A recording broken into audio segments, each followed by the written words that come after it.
আপনারা গলবান ঘাটির দেখেননি, কার্গিল দেখেননি, সার্জিক্যাল স্ট্রাইক দেখেননি, সিন্দুর অপারেশন দেখেননি, কোথায় পিছিয়ে গেছে? আর মুখ্যমন্ত্রী এত বড় হনু যে ওকে দেখে পালিয়ে যাবে আমরা, আমাদের সৈনিক পালাবে না। যে সেনা কর্মীরা দেশের জন্য সীমান্ত রক্ষা করে, কি বলবেন যেভাবে পুলিশ বাধা দিচ্ছে? এখানে দেখুন, আমরা প্রতিবাদ করতে এসেছি। মমতা ব্যানার্জি বলেছিল 200 জন আমাকে দেখে ভয়ে পালিয়ে গেছে।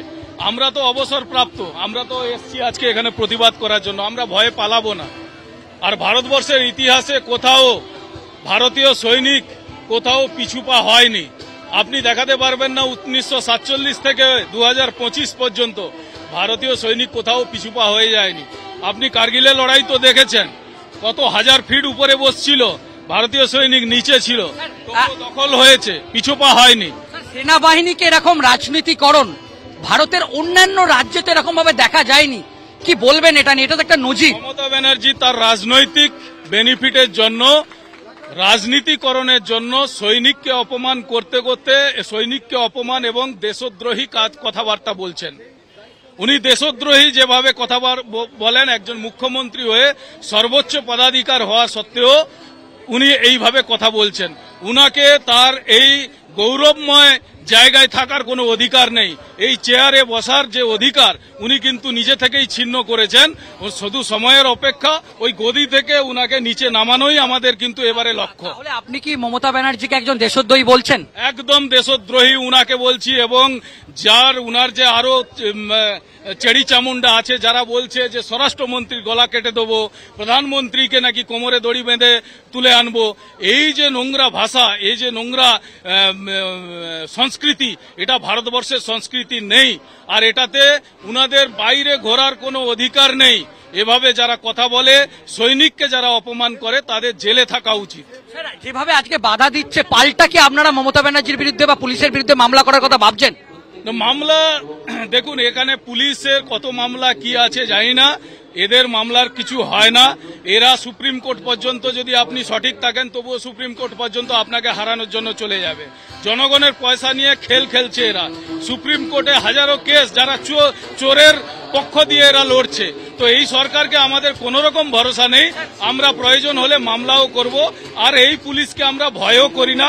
আমরা সৈনিক থেকে রিটায়ার্ড এসছি, আমরা টায়ার্ড এখনো হইনি। আমরা রিটায়ার্ড হয়েছি, এখনো টায়ার্ড হইনি।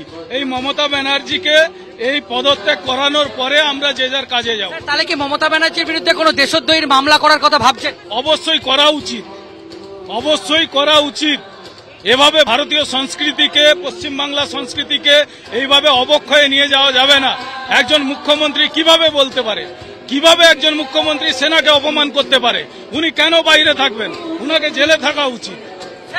এখানে দাঁড়িয়ে মুখ্যমন্ত্রী মমতা ব্যানার্জি যেটা বললেন যে তাকে দেখে 200 জন সেনা নাকি ভয়ে পালিয়েছেন, কি বলবেন? সেনা পালিয়ে যাওয়ার ইতিহাস উনার কাছে, উনাকে খুঁজে দিতে বলুন, কোথায় ভিডিও দিতে বলুন, উনি দেখাতে পারবেন সেনা পালিয়ে গেছে। সেনা নির্দেশে চলে। আর ভারতীয় সেনা 1947 থেকে এখনো পর্যন্ত লড়াই করে আসছে, বর্ডার রক্ষা করে আসছে। এক কপর্দক জমিন যতদিন থেকে 2014 থেকে এখনো পর্যন্ত এক কপর্দক জমিন কিন্তু ছিনিয়ে নিতে পারেনি। যদি ছিনিয়ে নিয়ে থাকে জমিন, সেটা কিন্তু ওদের ইন্ডিজোটের সময় গেছে, আমাদের জমিন গেছে। আপনারা গলবান ঘাটির দেখেননি, কার্গিল দেখেননি, সার্জিক্যাল স্ট্রাইক দেখেননি, সিন্দুর অপারেশন দেখেননি, কোথায় পিছিয়ে গেছে? আর মুখ্যমন্ত্রী এত বড় হনু যে ওকে দেখে পালিয়ে যাবে আমরা, আমাদের সৈনিক পালাবে না। স্যার, আজকে এমন একটা বিষয় হয়ে গেল যাতে প্রাক্তন আপনাদের সেনাকর্মী ভার্সেস তৃণমূল কংগ্রেস এবং পুলিশ, কি বলবেন? দেখুন, আমরা এদেরকে ভয় পাই না, না তৃণমূল কংগ্রেসকে ভয় পাই, না তৃণমূল কংগ্রেসের যে চটি চাটা পুলিশকে আমরা ভয় পাই। আমাদের সাথে সংঘর্ষ যদি সামনাসামনি করতে আসে, আমরা কিন্তু লড়াই করে নেব। আমরা বুঝি, আমরা জানি, লড়াই করতে জানি, আর এদেরকে পরাস্ত কিভাবে করতে হয় আমরা জানি। আর আপনি কোর্ট কাছারি বলছেন, আমাদের উপরে যদি করে আমরা দেখে নেব, আর পাল্টাও আমরা দিতে জানি। আমরা ভয় করি না, মমতা ব্যানার্জিকে আমরা ভয় পাই না। অবসরপ্রাপ্ত যারা সৈনিক রয়েছি, আমরা মমতা ব্যানার্জিকে ভয় পাই না। এই চোর মমতাকে আমরা ভয় পাই না। আমাদের যে 10% কোটা এক্স সার্ভিসম্যানের, এটাও চুরি করেছে এই মমতা ব্যানার্জি। সেই জন্য এই মমতা ব্যানার্জিকে আমরা ভয় করি না। স্যার ইতিমধ্যেই তৃণমূল কংগ্রেসের পক্ষ থেকে বলা হচ্ছে যে আপনাদের এই সভাতে শুভেন্দু অধিকারী আসবে, এটাও তো একটা রাজনীতিকরণ, কি বলবেন? দেখুন, শুভেন্দু বাবু রাষ্ট্রবাদী মানুষ তো আসবেই। আপনি আসুন না রাষ্ট্রবাদী যদি হন, আপনি তো রাষ্ট্রবিরোধী। আমরা রাষ্ট্রবিরোধীকে পছন্দ করি না। রাষ্ট্রের সেবা করে এসছি, বর্ডারে কাটিয়ে এসছি। আমরা যারা এখানে বসে আছি, কেউ কার্গিল লড়াই করেছে, কেউ 1972-71 লড়াই করেছে, 1965 লড়াই লড়ারও লোক এখানে বসে আছে। তো এরা যখন আছে, আমরা তো রাষ্ট্রকে রক্ষা করার জন্য আসছি। তো রাষ্ট্রকে রক্ষা করার জন্য আসছি, শুভেন্দুবাবু আসছেন রাষ্ট্রবাদী মানুষ হয়ে এখানে আমাদের সাথে দেখা করতে আসছেন। তো আমরা ওয়েলকাম, আপনি আসুন না আমাদের সাথে দেখা করতে। প্রধানমন্ত্রী নরেন্দ্র মোদীজি যায় কার্গিলে। তাহলে কি মমতা ব্যানার্জির বিরুদ্ধে কোনো দেশদ্রোহীর মামলা করার কথা ভাবছেন? অবশ্যই করা উচিত, অবশ্যই করা উচিত। এভাবে ভারতীয় সংস্কৃতিকে, পশ্চিমবাংলা সংস্কৃতিকে এইভাবে অবক্ষয়ে নিয়ে যাওয়া যাবে না। একজন মুখ্যমন্ত্রী কিভাবে বলতে পারে, কিভাবে একজন মুখ্যমন্ত্রী সেনাকে অপমান করতে পারে? উনি কেন বাইরে থাকবেন? উনাকে জেলে থাকা উচিত। স্যার এখানে দাঁড়িয়ে মুখ্যমন্ত্রী মমতা ব্যানার্জি যেটা বললেন যে তাকে দেখে 200 জন সেনা নাকি ভয়ে পালিয়েছেন, কি বলবেন? সেনা পালিয়ে যাওয়ার ইতিহাস উনার কাছে, উনাকে খুঁজে দিতে বলুন, কোথায় ভিডিও দিতে বলুন, উনি দেখাতে পারবেন সেনা পালিয়ে গেছে। সেনা নির্দেশে চলে।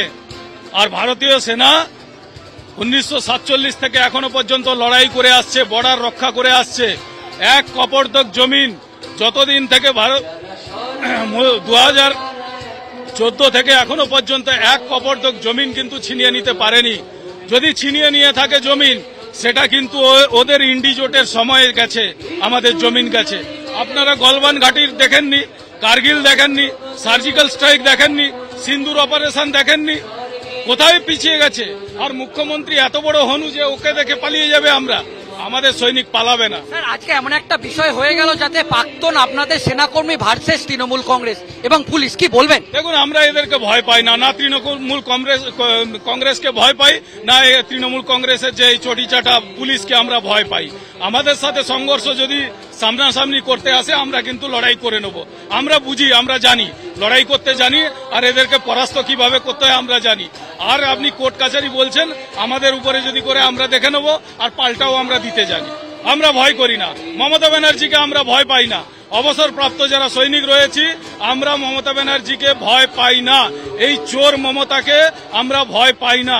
আমাদের যে 10% কোটা এক্স সার্ভিসম্যানের, এটাও চুরি করেছে এই মমতা ব্যানার্জি। সেই জন্য এই মমতা ব্যানার্জিকে আমরা ভয় করি না। স্যার ইতিমধ্যেই তৃণমূল কংগ্রেসের পক্ষ থেকে বলা হচ্ছে যে আপনাদের এই সভাতে শুভেন্দু অধিকারী আসবে, এটাও তো একটা রাজনীতিকরণ, কি বলবেন? দেখুন, শুভেন্দু বাবু রাষ্ট্রবাদী মানুষ তো আসবেই। আপনি আসুন না রাষ্ট্রবাদী যদি হন, আপনি তো রাষ্ট্রবিরোধী। আমরা রাষ্ট্রবিরোধীকে পছন্দ করি না। রাষ্ট্রের সেবা করে এসছি,